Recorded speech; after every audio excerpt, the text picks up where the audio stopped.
Gõ pre quá.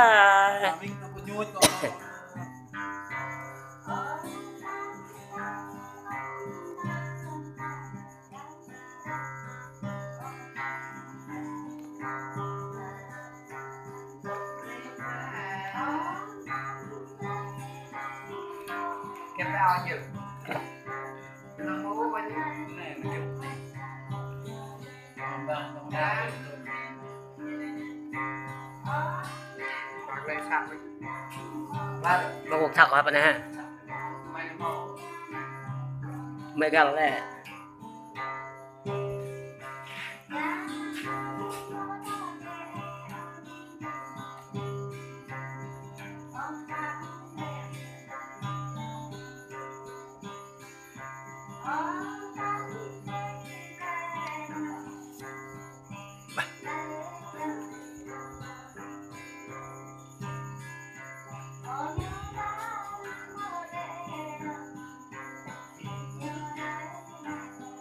Ho chứ ho.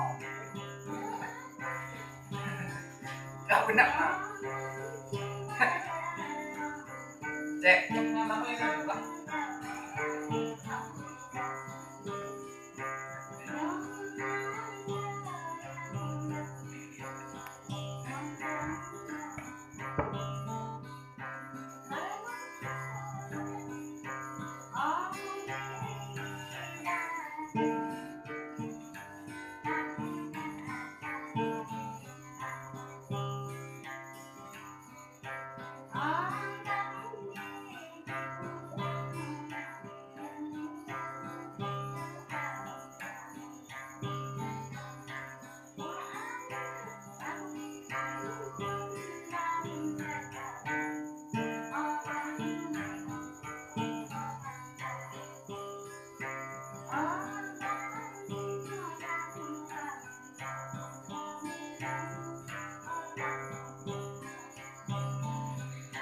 Không tan ra nhé.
Beran tay yang peden lah.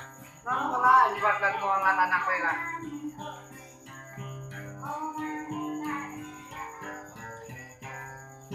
mai lại vào Tama ito handon mo takbiya ta na tagay ni. Aduh.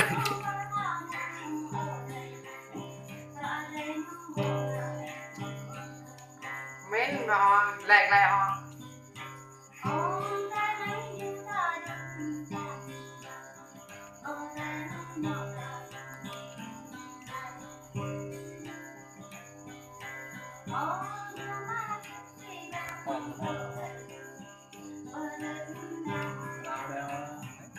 Dia mẹ gọi tao này.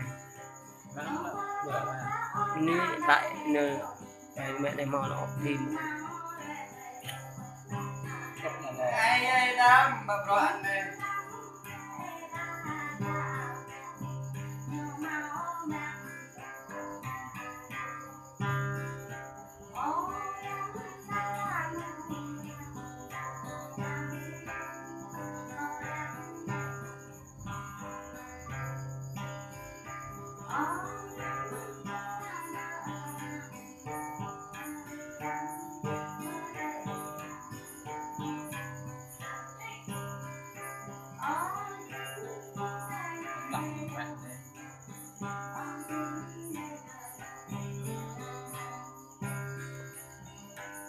Đạp phải không?